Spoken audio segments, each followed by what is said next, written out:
Answer तो सब लोग याद करते हैं, लेकिन प्रॉब्लम तब आती है ना जब उसी आंसर को परीक्षा में कॉपी में लिखना पड़ता है। तो आप इस ट्रिक को आजमा करके देखो। इस ट्रिक से लिखने के बाद ना आप 100% एकदम सही और सटीक आंसर अपने परीक्षा में लिख करके आओगे। जिस क्वेश्चन का आंसर आपको नहीं भी याद होगा ना, उस क्वेश्चन का आंसर भी आप आराम से अपने मन से 4-5 लाइन तो जरूर ही लिख लोगे। सबसे ज्यादा ध्यान तो साइंस और सोशल साइंस में रखना पड़ता है, जहां पर अगर आप इस ट्रिक का प्रयोग करोगे तो आराम से आपके साइंस और सोशल साइंस में पूरे मार्क्स मिलेंगे। आप लोग कभी सोचे हैं कि 5 नंबर वाला जो प्रश्न होता है उसमें 4 नंबर क्यों मिलता है, 3 नंबर क्यों मिलता है? आप इस ट्रिक को आजमा करके देखो। अगर लघु उत्तरीय प्रश्न 2 नंबर का है तो आपको दोनों नंबर मिलेगा, अगर दीर्घ उत्तरीय प्रश्न 5 नंबर का है तो 5 नंबर आपको मिलेगा। बस इस ट्रिक से आपको लिखना पड़ेगा। मैं आपको दावे के साथ कह सकता हूं कि परीक्षा में आपका हर एक सब्जेक्ट में पूरा मार्क्स आएगा और आप टॉपर के प्रबल दावेदार होंगे। हाथ में आता है बस तुरंत एकदम धड़ाधड़ लिखना शुरू कर देते हैं। तो प्यारे बच्चों, कैसे हैं आप लोग? उम्मीद करते हैं कि आप लोग एकदम अच्छे से होंगे और मन लगा करके पढ़ाई कर रहे होंगे। आज का यह वीडियो ना आपके लिए काफी ज्यादा महत्वपूर्ण और काफी ज्यादा खास है, क्योंकि इस वीडियो में हम आपको बताएंगे कि आखिर जो टॉपर्स होते हैं वो किस तरीके से आंसर लिखते हैं कि उनको पूरा नंबर मिल जाता है, और आप लोग उसी आंसर को लिख करके आते हैं तो आपका नंबर कट जाता है, आपको आधा अधूरा नंबर मिलता है। अगर आप लोग इस वीडियो को पूरा देखते हैं तो इस वीडियो में बताए गए हर एक बात को अगर आप फॉलो करते हैं तो ये दावे के साथ हम कह सकते हैं कि आप भी टॉपर की तरह आंसर लिख सकते हैं, और जो आंसर आप लिख करके आएंगे ना उसमें आपको पूरा नंबर मिलेगा, एक भी नंबर नहीं कटेगा। बशर्ते आपको इस वीडियो में बताए गए हर एक ट्रिक को अच्छे से फॉलो करना होगा। और पता है, हम यह वीडियो ऐसे ही नहीं बना रहे हैं। हमने एक टीचर जो कि बिहार बोर्ड का कॉपी जांच करते हैं उनसे बातचीत किया, अच्छे हमारे दोस्त भी हैं। उनसे जब हम बातचीत किए तो हमें पता चला कि किस तरीके से टॉपर आंसर लिखते हैं। और जो टॉपर का जांच किया जाता है ना, टॉपर का जो कॉपी जांच किया जाता है ना, उनके लिए टीचर भी स्पेशल होते हैं। 5 बार उनकी कॉपी को जांच किया जाता है और 5 बार अलग अलग टीचर उनकी कॉपी को जांच करते हैं। और जब उन टीचरों से आप बातचीत करेंगे ना तो आपको यह पता चल जाएगा कि आखिर किस तरीके से आंसर लिखना चाहिए ताकि नंबर ना कटे और जो हम आंसर लिख करके आए हैं वो कॉपी जांच करने वाले को प्रभावित करे। तो इस तरीके से इस वीडियो में बताए गए हर एक ट्रिक को आप फॉलो करिएगा। बहुत ही शालीनता के साथ हम आपको इस वीडियो में बताएंगे कि कॉपी कैसे लिखते हैं, टॉपर आंसर कैसे लिखते हैं। तो प्यारे बच्चों, चलिए इस वीडियो को शुरू करते हैं। उम्मीद करते हैं कि आप लोग एकदम अच्छे से होंगे और इस वीडियो को शुरू से लेकर के अंत तक जरूर देखेंगे। तो देखिए, सबसे पहले ना हम बात करते हैं साइंस और सोशल साइंस के बारे में। To write answer like a topper, यानी कि एक टॉपर की तरह हम लोग कैसे आंसर लिखें, क्योंकि बस लिखने का ही तो फर्क होता है, बाकी जानकारी तो सबको होता है। क्या जो टॉपर है वो कहीं बाहर से पढ़ के आया है? क्या उसे भगवान के द्वारा भेजा गया है उसके दिमाग में कि लो भाई ये आंसर लिख दो? नहीं प्यारे बच्चों, जो चीज आप याद किए हैं ना वो चीज टॉपर भी याद किया है। बस फर्क है तो सिर्फ लिखावट का, लिखने का फर्क है, लिखने के तरीका का फर्क है। आप किस तरीके से लिख रहे हैं और जो टॉपर है वो किस तरीके से लिख रहा है, बस फर्क यहीं पर होता है। और अगर इस फर्क को दूर कर लिया जाए तो कुछ कमजोर छात्र भी टॉपर बन सकते हैं और कुछ तेज छात्र भी टॉपर नहीं बनते हैं, बस लिखावट के कारण। तो हम आपको इस वीडियो में ना मुख्य रूप से यह बताएंगे कि आखिर किस तरीके से हमें लिखना चाहिए।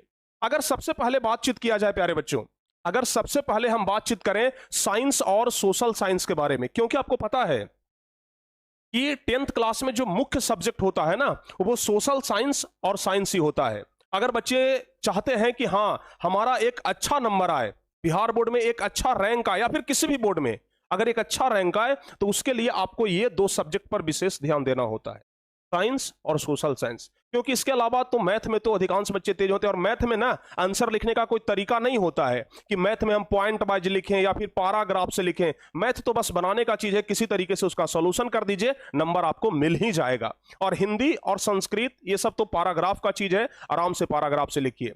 असली जो मैटर करता है ना वो साइंस और सोशल साइंस करता है। तो देखिए, साइंस और सोशल साइंस के लिए हमारा मुख्य रूप से पहला पॉइंट है कि mostly right answer in point. हमेशा आप पॉइंट में आंसर देने का प्रयास करें, और स्पेशली सोशल साइंस में तो जरूर, सोशल साइंस में तो जरूर। जैसे मान लिया जाए कि हम यहां पर ना इस बोर्ड को 2 भाग में डिवाइड करते हैं। कुछ बच्चे आंसर ऐसे लिखते हैं पैराग्राफ वाइज, जैसे पहला लाइन लिखे, फिर दूसरा लाइन लिखे, फिर तीसरा लाइन लिखे, चौथा लाइन लिखे, 5वां लाइन लिखे, इसी तरीके से लिखते चले जाते हैं। लेकिन वही एक जो दूसरा छात्र होता है वो 1-2 लाइन तो पैराग्राफ में लिख देता है, लेकिन बाकी को ना वो पॉइंट वाइज पॉइंट लिखता है। ठीक है ना, बाकी को वो पॉइंट वाइज पॉइंट लिखता है। इससे ये साफ झलकता है कि बच्चा आंसर में क्या लिखना चाह रहा है। जो कॉपी जांच करने वाला होता है ना, वो ऊपर वाले को ना पढ़ करके सीधे पॉइंट पढ़ता है, और अगर पॉइंट में लिखा हुआ रहता है ना, तो ये इंपॉर्टेंट चीज जो है ना वो सीधे झलक जाता है। ये पता चल जाता है कि बच्चा आखिर पॉइंट के माध्यम से क्या दर्शाना चाह रहा है। हमने जब पूछा तो हमें यह पता चला, जो कॉपी जांच करते हैं ना, जब हम उनसे पूछे कि बताइए अगर कोई पैराग्राफ में लिखेगा तो उसे ज्यादा नंबर मिलेगा, या फिर अगर पॉइंट वाइज लिखेगा तो उसे ज्यादा नंबर मिलेगा। मतलब सेम ही क्वेश्चन है, क्वेश्चन सेम है, और क्वेश्चन ऐसा है कि हम उसे दोनों तरीकों से लिख सकते हैं, यानी कि पैराग्राफ वाइज भी लिख सकते हैं और पॉइंट वाइज भी लिख सकते हैं। तो जानते हैं जवाब क्या था, कि जो पॉइंट वाइज लिखेगा ना उन्हें हम ज्यादा नंबर देंगे, उनका नंबर हम नहीं काटेंगे। क्यों नहीं काटेंगे? क्योंकि इसमें सब कुछ स्पष्ट झलक रहा है। समझ गए? और हां, यह बात आपको जरूर ध्यान रखना है कि अगर 5 नंबर वाला प्रश्न है तो कम से कम आपको 5 पॉइंट जरूर लिख करके आना है।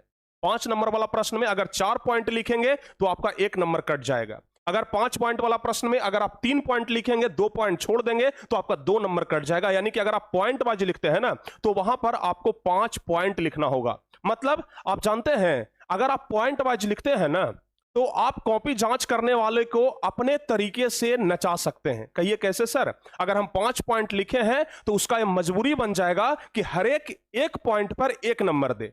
समझ गए? लेकिन जब आप पैराग्राफ में लिखते हैं ना, तो यहां पर आप परीक्षक को, यानी कॉपी जांच करने वाले को बाध्य नहीं कर सकते हैं। यहां पर उसका मर्जी चलेगा कि हम 4 नंबर दें कि 3 नंबर दें, आप कुछ नहीं बोल सकते हैं। लेकिन यहां पर ना वो नंबर देने के लिए विवश हो जाता है कि आखिर बच्चा 5 पॉइंट लिखा है, कैसे हम 4 नंबर देकर के छोड़ें, हमें 5 में 5 देना पड़ेगा। दिक्कत ये होता है प्यारे बच्चों, और यहीं पर बच्चा का नंबर बढ़ जाता है। तो ये साइंस और सोशल साइंस के लिए स्पेशली, जिस क्वेश्चन का आंसर आप पॉइंट में दे सकते हैं उसको पॉइंट में ही दीजिए, उसको पैराग्राफ में देने का प्रयास मत करिए। अगर पैराग्राफ में लिखते भी हैं तो बस 2-3 लाइन लिखिए और उसके बाद सीधे आप पॉइंट में आ जाइए। समझ गए? अच्छा, दूसरी बात आपको यह ध्यान रखना है प्यारे बच्चों, जैसे देखिए हम यहां पर ना एक एग्जांपल लिए हैं, ठीक है? यहां पर ना एक एग्जांपल लिए हैं जो कि टॉपर्स का कॉपी है, जिसमें आप लोग देख रहे हैं कि जो टॉपर्स का कॉपी है जिसमें कितना अच्छा से लिखावट है। समझ गए ना?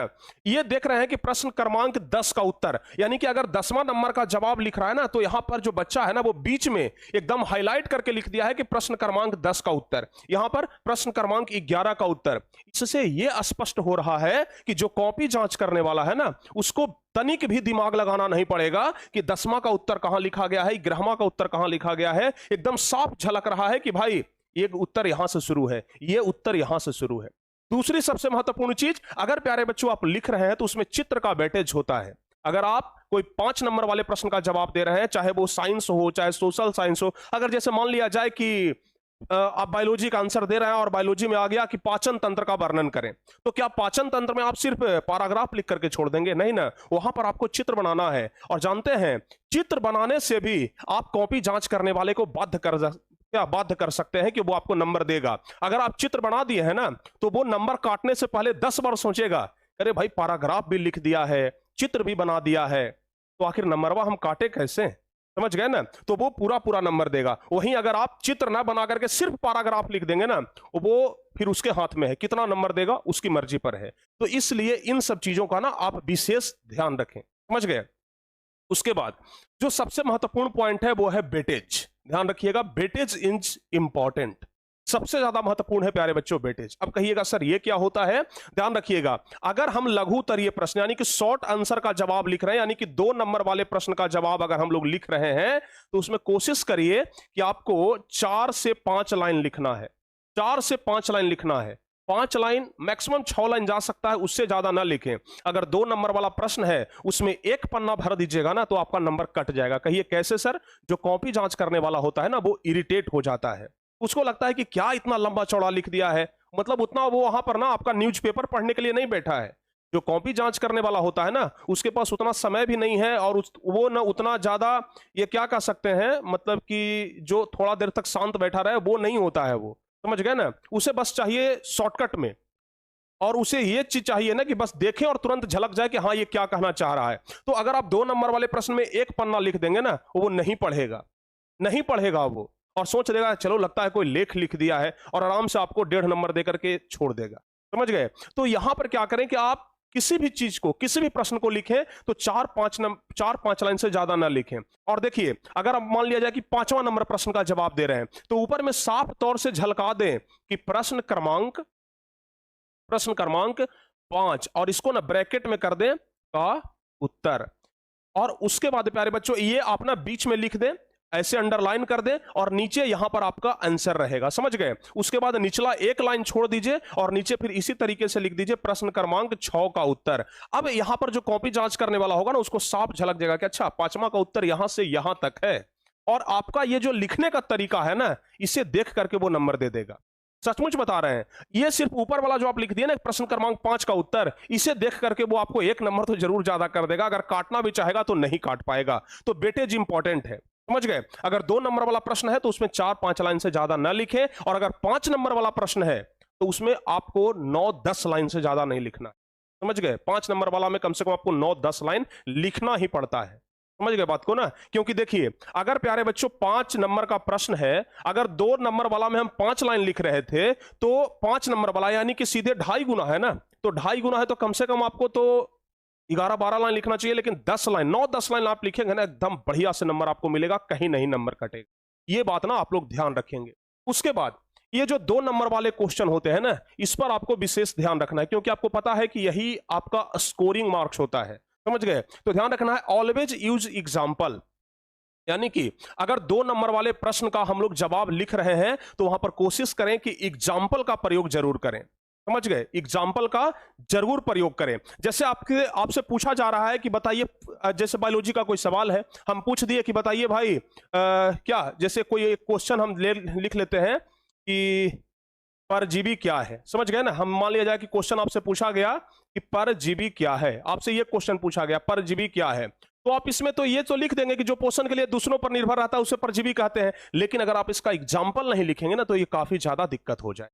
वही अगर हम इसमें एग्जाम्पल लिख देंगे, फीता कृमि हो जाएगा, गोल कृमि हो जाएगा, जू हो जाएगा, जोंक हो जाएगा, तो ये परजीवी है। तो यहां पर ना जब आप एग्जाम्पल सेट करते हैं ना तो उससे कॉपी जांच करने वाले को यह पता चल जाता है कि बच्चा क्या एकदम अच्छे से लिखा है कि नहीं लिखा है, बच्चा क्या कहना चाहता है। तो हमेशा 2 नंबर वाले प्रश्न में ना एग्जाम्पल का प्रयोग जरूर करें। और हम यहां पर 2 नंबर वाले के लिए लिख भी दिए हैं कि नॉट मोर देन, ध्यान रखिएगा, not more than 4 to 5 lines, यानी कि 4-5 लाइन से ज्यादा आपको 2 नंबर वाला में नहीं लिखना है। ये 2 चीज ना जरूर ध्यान रखिएगा 2 नंबर वाले प्रश्न में। वही अगर हम लोग 5 मार्कर यानी कि 5 नंबर वाले के बारे में बात करें तो use example and diagram. Science की अगर बात करें तो अगर हम लोग साइंस का जवाब लिख रहे हैं 5 नंबर वाले प्रश्न का तो हमेशा एग्जाम्पल का प्रयोग करें, और अगर डायग्राम वाला है तो डायग्राम को छोड़े मत, डायग्राम वाले को मत छोड़िए। देखिए बहुत सारे बच्चे क्या करते हैं ना कि जगह छोड़ देते हैं कि अंतिम में बना लेंगे डायग्राम। अरे भाई नहीं, अंतिम के चक्कर में मत रहो, समझ गए ना। अंतिम के चक्कर में रहोगे ना तो फिर काफी ज्यादा गड़बड़ा जाएगा। अंतिम में ना सब कुछ छूट जाता है प्यारे बच्चों, समझ गए। तो इसलिए जब डायग्राम आए उसी समय उस डायग्राम को बना लीजिए जिस समय आप उस क्वेश्चन का जवाब लिख रहे हैं। और हमेशा 5 नंबर वाले प्रश्न में भी एग्जाम्पल का प्रयोग जरूर करें। उसके बाद use minimum 5 point in SST. अगर एसएसटी में आप लोग जवाब दे रहे हैं यानी कि सोशल साइंस का जवाब दे रहे हैं तो कम से कम 5 नंबर वाले प्रश्न में 5 पॉइंट तो आपको जरूर लिखना है। ऑलवेज राइट फॉर्मूला मैथ, यानी कि मैथ में अगर 5 नंबर वाला प्रश्न है तो उसमें फॉर्मूला के साथ लिखें। बहुत सारे बच्चे क्या करते हैं ना कि शॉर्टकट मार देते हैं, बहुत सारे बच्चे ना शॉर्टकट मार देते हैं। शॉर्टकट मत करिए। 5 नंबर वाला प्रश्न है, लॉन्ग फॉर्म लेकर के जाइए, फॉर्मूला लगाइए, एकदम पूरा सॉल्यूशन करिए और तब जाकर के आराम से लिखिए, समझ गए। इन पैराग्राफ हिंदी और इंग्लिश, यानी कि जब हिंदी और इंग्लिश में आप 5 नंबर वाले प्रश्न का जवाब दे रहे हैं तो वहां पर पैराग्राफ में दीजिए। हिंदी और इंग्लिश में ना पॉइंट में लिखने की जरूरत नहीं है। हिंदी और इंग्लिश में आप आराम से पैराग्राफ में लिखिए, आपको पूरा नंबर मिलेगा। ये बात ना आप लोग ध्यान रखिएगा। और दूसरी बात, अगर आप सोशल साइंस का जवाब लिख रहे हैं 5 नंबर वाले प्रश्न का, अगर आपको पॉइंट नहीं याद आ रहा है ना तो सबसे पहले क्या करिए कि कॉपी के पीछे में ना बस प्यारे बच्चों 3-4-5 पॉइंट ना आप लोग लिख लीजिए कि हमें इस पॉइंट पर जवाब लिखना है, और उस पॉइंट के बारे में ना आप लोग आराम से लिखना क्या कर दीजिए, शुरू कर दीजिए। तो 5 नंबर वाले में ये ध्यान रखेंगे। अच्छा, अब कुछ बच्चे क्या करते हैं, ध्यान रखिएगा, कुछ बच्चे क्या करते हैं कि लिखने के तरीकों से वाकिफ नहीं होते हैं। आखिर जवाब कैसे लिखें, क्वेश्चन उनके हाथ में आता है, बस तुरंत एकदम धड़ाधड़ लिखना शुरू कर देते हैं, समझ गए ना। नहीं प्यारे बच्चों, जैसे ही क्वेश्चन आता है ना आप तुरंत लिखना मत शुरू करिए, पहले अपने मेमोरी को रिकॉल करिए। जैसे ही क्वेश्चन आता है ना पहले आप अपने मेमोरी को रिकॉल करिए, इसमें से किस क्वेश्चन का जवाब हमारी मेमोरी को पता है, इसमें से किस क्वेश्चन का जवाब हमारी मेमोरी के पता है। और अगर आपको पता है तो फिर उसे चिन्हित करिए, समझ गए ना। Find the topic, recall memory, यानी कि अगर आप किसी क्वेश्चन को देख लिए तो वो क्वेश्चन किस टॉपिक से संबंधित है, वो टॉपिक आपको क्या करना है, रिकॉल करना है। यानी कि अपने उस टॉपिक के बारे में सोचना है। अगर आप उस टॉपिक के बारे में सोच लिए ना, तो फिर उस क्वेश्चन का जवाब आप चाहे कितना भी लंबा क्यों ना हो, आप दे सकते हैं। यानी सबसे पहले आपको क्या करना है, फाइंड द टॉपिक, यानी कि टॉपिक को फाइंड करना है कि ये जो सवाल पूछा गया है वो किस टॉपिक से पूछा गया है, समझ गए। और जब उस टॉपिक को याद कर लेते हैं तो फिर उसमें से ना 3-4 पॉइंट निकालिए। अच्छा, इस टॉपिक में ये पॉइंट, ये पॉइंट, ये पॉइंट, और फिर उस पॉइंट पर ना आप लिख दीजिए, आराम से हो जाएगा। और उसके बाद स्टेप 2 क्या है, make a structure in brain, यानी कि जैसे ही आप टॉपिक को सोच लेते हैं तो दिमाग में ना स्ट्रक्चर बना लीजिए, आखिर कैसे हमें इस क्वेश्चन को लिखना है। अगर आप तुरंत दिमाग में स्ट्रक्चर बना लेते हैं ना, तो फिर आपको यह झलक जाता है, लिखने के पहले ही आप इमेजिन कर लेते हैं कि हमारा आंसर कुछ इस तरीके से लिखाएगा, समझ गए ना। सोच समझ करके किया गया काम प्यारे बच्चों बहुत ही ज्यादा कारगर होता है, और बिना सोचे समझे किया गया काम कारगर नहीं होता है। तो हमेशा जब जवाब भी लिखिए तो सोच समझ करके लिखिए, और यह सोचते हुए लिखिए कि हम टॉपर्स की तरह लिख रहे हैं, कोई ऐसा वैसा स्टूडेंट की तरह नहीं लिख रहे हैं। अगर आप टॉपर की तरह सोचेंगे और टॉपर की तरह सोच करके लिखेंगे ना, तो आप सचमुच में टॉपर की तरह नंबर के हकदार भी होंगे। लेकिन आप टॉपर की तरह ना तो सोचेंगे ना तो टॉपर की तरह आप लिखेंगे, तो फिर टॉपर बनने का आपको कोई हक भी नहीं है, ये ध्यान रखिएगा। तो ये प्रोसेस टू राइट है। और उसके बाद for long answer right points in back, ध्यान रखिएगा। लॉन्ग आंसर के लिए अगर आपको पॉइंट नहीं याद आ रहा है तो पहले पॉइंट सोच सोच करके कॉपी के पिछले हिस्से में आप लोग लिखिए, जहां पर रफ कार्य आप करते हैं, और वहां पर कुछ नहीं आता तो पैराग्राफ। अगर मान लिया जाए कि कुछ क्वेश्चन ऐसे हैं जिसका जवाब हमको नहीं पता है, कुछ क्वेश्चन ऐसे हैं जिसका जवाब हमें नहीं पता है, तो आप वैसे क्वेश्चन को ना क्या करिए, पैराग्राफ में लिख दीजिए, पॉइंट में लिखने का प्रयास मत करिए।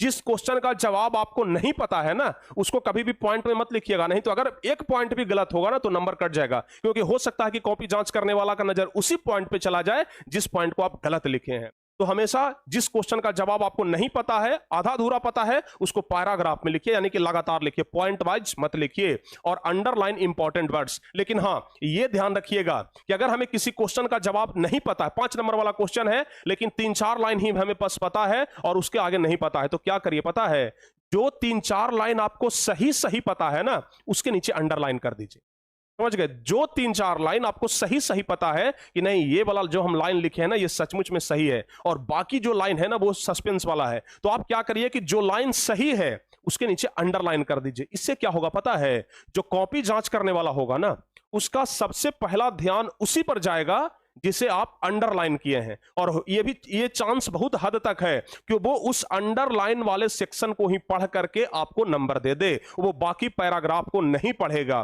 तो अगर जिस 5 नंबर वाले क्वेश्चन में आपको जवाब नहीं पता है, उसको पैराग्राफ में लिखिए और 2-4 लाइन बस सही लिखिए और उसको अंडरलाइन कर दीजिए। कॉपी जांच करने वाला का ध्यान उसी अंडरलाइन पे जाएगा और अब वो आपको नंबर दे देगा। उसको लगेगा कि भाई 4 लाइन अंडरलाइन किया है, मतलब 4 लाइन एकदम इंपॉर्टेंट है, और वो उस इंपॉर्टेंट लाइन को पढ़ करके ना पूरा नंबर दे देगा। ये आपके लिए प्लस पॉइंट होगा। इस चीज को आप लोग क्या करिएगा, ध्यान रखिएगा, समझ गए। तो अगर प्यारे बच्चों आप लोग इस ट्रिक का यूज करते हैं और अगर इस ट्रिक का यूज करके आप लोग क्वेश्चन का आंसर देते हैं ना, तो ये गारंटी है प्यारे बच्चों कि आप लोग आराम से एक एक प्रश्न का जवाब लिख करके आएंगे, और जिस प्रश्न का जवाब नहीं भी पता होगा ना उसे भी आप कंप्लीट करके आएंगे। और साथ ही अगर आप लिखते हैं तो आपको पूरा नंबर मिलेगा, एक नंबर भी नहीं कटेगा। टॉपर्स की तरह आप लिख पाएंगे और टॉपर्स की तरह नंबर के आप असली हकदार भी होंगे।